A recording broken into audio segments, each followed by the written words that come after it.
Hello दोस्तों, ऐसे कहानी सागर में आपका स्वागत है। आज की हमारी कहानी है नसीहत। बहू, कितनी बार कहा है रसोई में खाना बनाने के बाद भी झाड़ू लगा दिया कर, गंदगी पसंद नहीं मुझे। रमा जी गुस्से से बोली। मम्मी जी, मैं दूसरे कामों में लग गई थी इसलिए रह गया। वैसे भी सुबह एक बार झाड़ू पोंछा तो लग ही जाता है, सुरभि बोली। बहू, काम न करने के बहाने बनाने में तो तुमसे कोई नहीं जीत सकता, रमा बोली।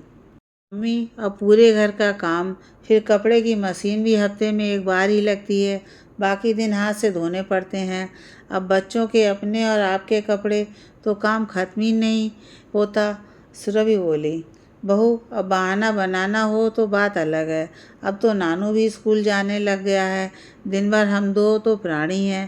पहले हमारे समय तो सब शामिल रहते थे, पूरा दिन काम ही खत्म नहीं होता था, पर फिर रसोई में साफ़ सफाई करते थे, रमा जी बोली।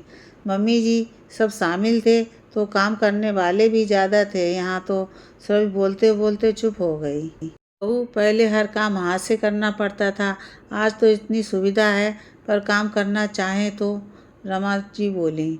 मम्मी जी, सुबह से लगी रहती हूँ, दोपहर हो जाती है, अब कभी कभी कुछ रह जाता है, सुरभि ने बात खत्म करने के हिसाब से कहा।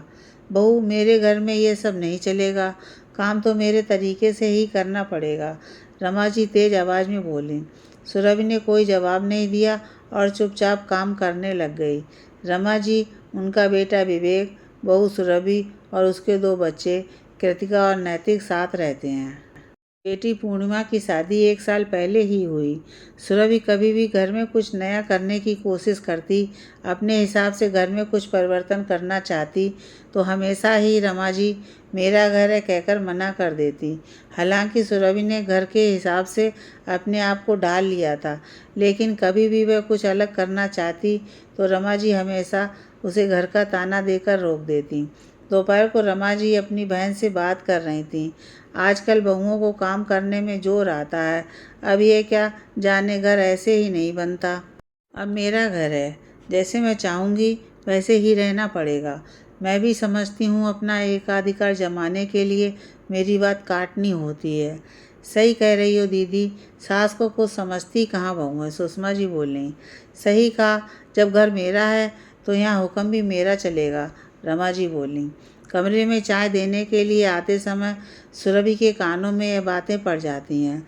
अपने सास से बिना कुछ कहे वह अपने कमरे में आ जाती है।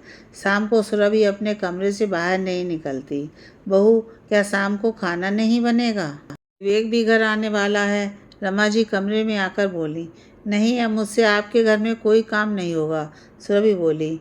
क्या मतलब है तुम्हारा? रमा जी का स्वर कुछ ऊंचा हो गया।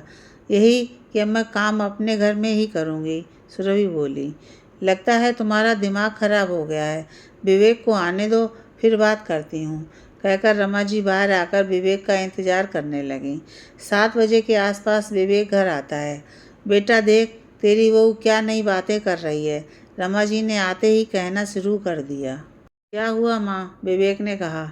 बहू कह रही है वह नए घर में जाएगी, यहाँ नहीं रहेगी। कह दे उसे ये फालतू की बातें अपने दिमाग से निकाल दे, रमा जी बोली। माँ, इसमें फालतू की बात क्या है? अगर उसे अपने लिए एक नया घर लेने की इच्छा है तो यह उसका अधिकार है। आपने भी तो अपने पुश्तैनी मकान की जगह यह घर खरीदा था। आज सुरभि भी यही चाहती है तो उसमें बुराई क्या है, विवेक बोला। अच्छा बेटा, बीवी ने पूरी पट्टी पढ़ाकर भेजा है। मुझे नहीं मालूम था कि तुम अब अपनी माँ की नहीं अपनी बीवी की सुनने लग गए हो। अब यही दिन देखना बचा था कि मेरा बेटा मुझे छोड़कर जाएगा, रमा जी बोली। माँ, आप ही बताइए, हर औरत चाहती है कि वह अपने घर को अपने हिसाब से चलाए, अपने हिसाब से सजाए, जैसे आपने भी किया था। आज भी इस घर में हर चीज़ आपके हिसाब से ही होती है, इसमें बुराई क्या है? सुरभि भी अपने घर को अपने हिसाब से चलाना चाहती है और यह तो उसी के घर में संभव है, विवेक बोला। बहू, पड़ गई तेरे कलेजे में ठंडक, मुझे अकेला करके। अब इस घर में मैं अकेली रहूं या तुम ये चाहती हो कल को मैं तुम्हारे घर में जाऊं तो तुम मुझे कोने में डाल दो, माँ जी गुस्से में बोलने लगीं। नहीं माँ जी, मैं ऐसा कुछ नहीं चाहती।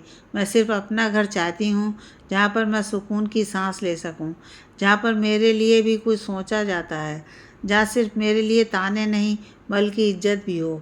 और अगर इन सब चीज़ों के लिए मेरे घर का होना ज़रूरी है, तो फिर मुझे तो नया घर चाहिए। इस घर में मैं कितना भी कुछ भी कर लूँ, लेकिन फिर भी ये मेरा घर नहीं है, सुरभि बोली। ठीक है सुरभि, मैंने एजेंट से बात कर ली है, कल तुम्हें घर दिखा देगा। तुम जल्दी अपने पसंद के घर में होगी। वहाँ से बच्चों का स्कूल भी पास है और मेरा ऑफिस भी, विवेक बोला। अरे तुमने सब कुछ तय भी कर लिया। बहू, तुमने तो पूरा कार्यक्रम ही बना लिया मुझ बुढ़िया को छोड़ने का। मैं कैसे इस घर में अकेली रह पाऊँगी तुम्हारे और बच्चों के बिना। मैंने और तुम्हारे पापा ने कितने मन से ये मकान बनवाया था, और आज तुम लोग। बच्चों, ये घर तुमसे है, मैं अकेली क्या करूँगी। बहू, इतना बड़ा फैसला लेने से पहले तुम सोच लो, कहीं जल्दीबाजी में तुमने कोई गलत निर्णय तो नहीं ले लिया। रमा जी अपनी बहू की तरफ देखती हुई बोली। माँ जी, इसमें क्या गलत है। मैं समझ गई हूँ, औरत को अपने अस्तित्व के लिए अपने घर की ज़रूरत होती है। आप इस घर में मुझे बहू बनाकर लाए, लेकिन आज भी मैं इस घर का हिस्सा नहीं। यह घर सिर्फ आपका है, और जो मुझसे जुड़ा ही नहीं तो मैं उससे अलग क्या होंगी, सुरभि बोली। हाँ, सुरभि सिर्फ अपना अधिकार चाहती है, इसलिए मैं उसे घर दिलवा रहा हूँ। काश ये अधिकार इसी घर में मिल जाता, विवेक सांस छोड़ते हुए कहता है। बहू, मैं समझ गई तुम क्या कहना चाहती हो। मैं गलत थी। मैंने जब इस घर की सब जिम्मेदारियां तुम्हें दे दी, लेकिन घर तुम्हें सौंपना भूल गई। ये घर मेरा है, लेकिन आज इसकी सब जिम्मेदारी सिर्फ तुम्हारी है। मैं सिर्फ इस घर पर हक जताती रही, लेकिन इससे जुड़ी हर जिम्मेदारी से दूर हो गई। काश समय रहते मैं ये भी समझ जाती कि अब ये घर तुम्हारा है, क्योंकि तुम इस घर की हो।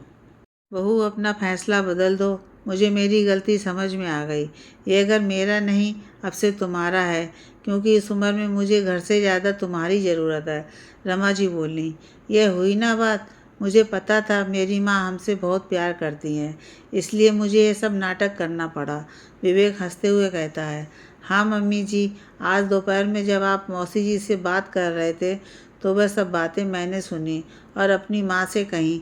तो उन्होंने नसीहत दी कि बेटा, बड़े लोग थोड़े स्वभाव से ज़िद्दी होते हैं, लेकिन वे अपने बच्चों को बहुत प्यार करते हैं और उनके बिना रहना उनके लिए संभव नहीं। इसीलिए उन्हें समझाने की कोशिश करो, ना कि कोई गलत कदम उठाना। तब मैंने विवेक से बात की और हम दोनों ने मिलकर दूसरा घर लेने का प्लान बनाया, ताकि आपको यह बात समझा सकें, सुरभि बोली।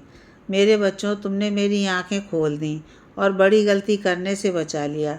ये घर बहू का है, मुझे मेरे बच्चे चाहिए और कुछ नहीं, रमा जी दोनों को गले लगाते हुए बोली। चलो इसी बात पर मिठाई हो जाए। सुरभि, जाओ गाड़ी में से मिठाई का डब्बा ले आओ, विवेक बोला।